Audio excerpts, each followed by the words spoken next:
assessment for every grade level, not unlike what North Carolina does with the end of grade test and what grades 4 through 8 need to do with ELA exams. Can I use a bold term? Are any of you familiar with outcome-based education? Okay. In a way, what I've understood out of the PARC assessments is that they are looking at some of the original ideas behind the outcome-based education program. Does the student meet the benchmark? Then they're able to go on, okay?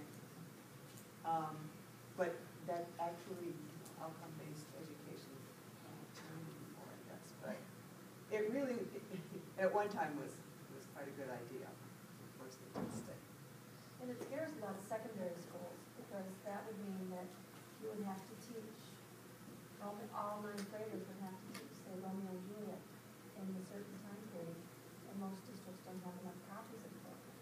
And so you just have to figure out how they're going to run these classes.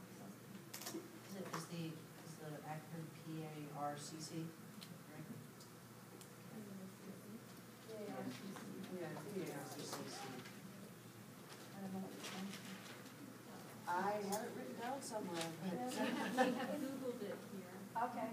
Partnership for Assessment of Readiness for College and Careers. thank you. College career ready. Double gold stars for you.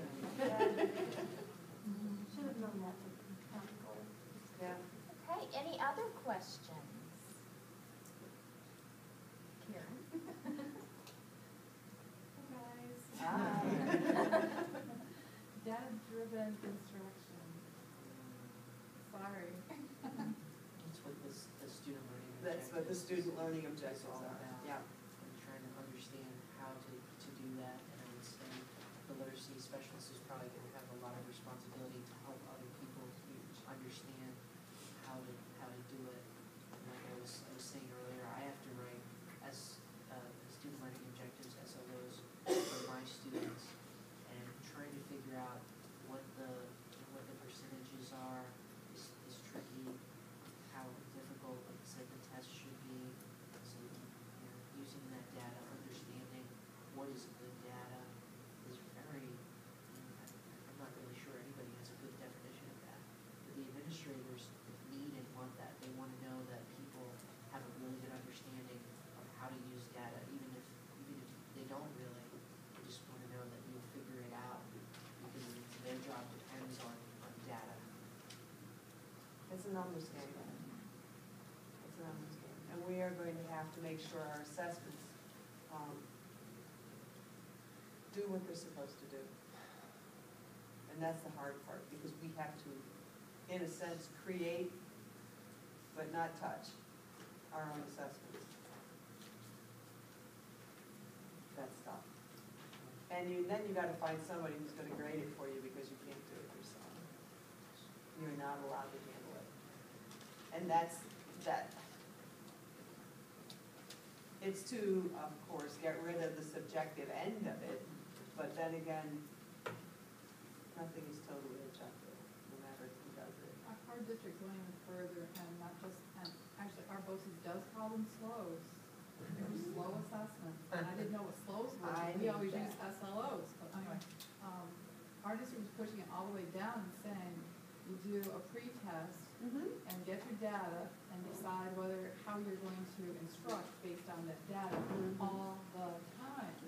So it's not just that pre-test and post-test at a beginning and end of a year for the 9th grade or 10th grade or 11th grade becoming a non-regent year for me, but my instruction also is going to be based on the data that I come up with. But and I'm just wondering what your schools are doing with the data-driven. Are they just going with the SLOs, or are they going with, again, drilling down further? Because this is the first year and our first year foray into this, it's going to be a mile wide and inch deep. I don't think it's going to take but maybe a year if we're going to have to go an inch wide, mile deep. So we're going to have to reverse our thinking on it. But this is a way for us to get our feet wet this year. It's not totally mandated, but we have to try it, every district has to try it, so. We'll have to wait and see. We are doing a pre and a post, but it's over a longer period of time. Those details haven't been ironed out in all these, we're still working on it. Many districts have been done. At Sherburne, we have the SLOs for our state assessment, and the teachers that have a Regents exam at the end of their class, they don't have to give a summative, but they have to create with this program that the school district chose to buy to solve the problem of how do we come up with a test, this thing called Test Whiz, to generate the test, to test students. For the local assessment, we're calling it, instead of SLOs, because we're sure about Arville, they're calling them SELOs, and that's supposed to assess a different area, and it's just kind of up in the air about what exactly you base it on, but we're told we need to come up with our targets and our objectives and plan them out for the year. The frustrating part that I'm having with this summative and pre-test situation is that we were told, you have to choose your questions from this Test Whiz for your summative assessment and just hand over like 50 questions to the superintendent, and then somebody in the superintendent's office will choose 30 from the 50 for your summative, and then I can give the pre-assessment. So it's like I have to kind of think about this imaginary end, and I'm not sure if I'm exactly working towards the right end yet, because I didn't do my pre-assessment yet, and then I can create my pre-assessment to test the same thing. So it's frustrating that way.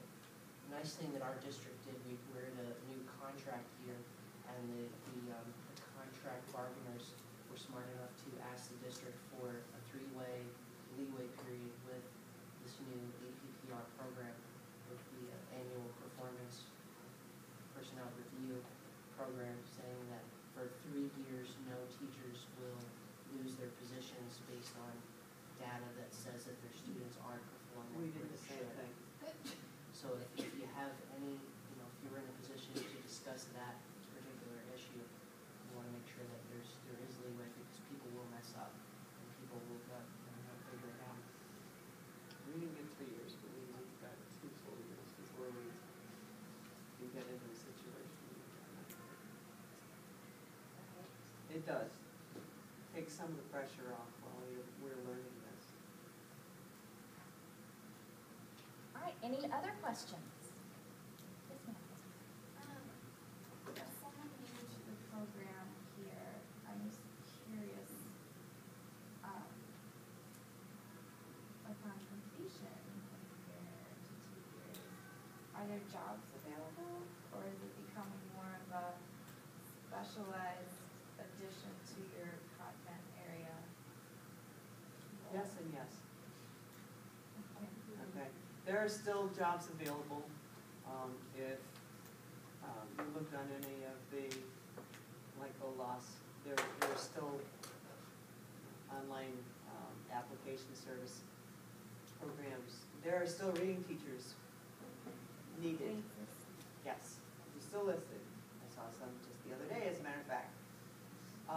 And in some other situations, you're going to see dual certification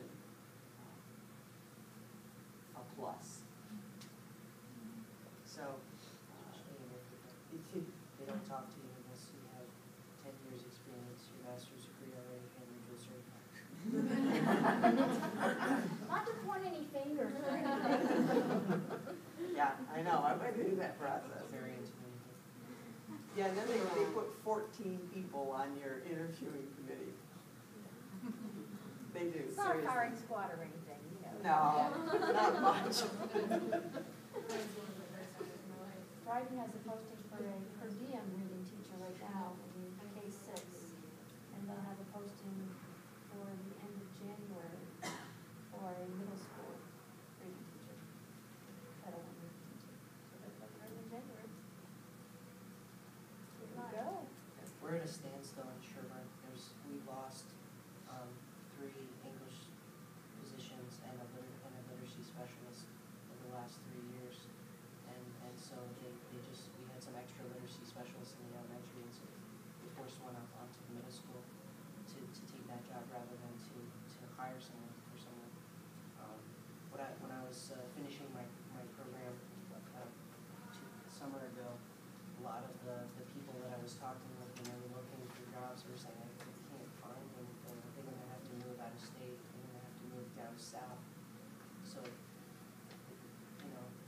glad to hear that there's some things emerging for all of us, but it just really looks like there's not a lot. What a fellow educator at my school was telling me about teacher population is that because of, in this man's opinion, he's going to retire in 3 years, that there's this, because there's all this pressure and bad mouthing of teachers and publishing teacher scores in newspapers, that kind of thing, that people are getting frightened away, and that there's going to be, and there's also because there's not a lot of jobs to be had, that the population of teachers is going to go down. There's going to be a mass retirement rate in like 5 to 10 years or something of a certain generation, and then there's not going to be enough again. And then in this teacher's opinion, then all of these restrictions that we're living in right now will be lifted so that more people will be interested in coming to college to study. There's probably going to be a boomerang effect with this. We're waiting to see just how long it takes for it to happen. And I think John's right, that there will be a mass exodus in the next few years of baby boomers who are retiring, who have hung on and stayed with it because maybe they stayed out with their kids for a few years and came back or whatever, didn't get into the game until late. And there is an issue because we aren't training, educating as many teachers as we have in the past. So there's going to be a mad scramble at some point in the very near future. And you're all waiting for that, right? Very positively. Yeah, hang in there. It's going to be very hard for you guys that are coming out soon, and the rest of us that are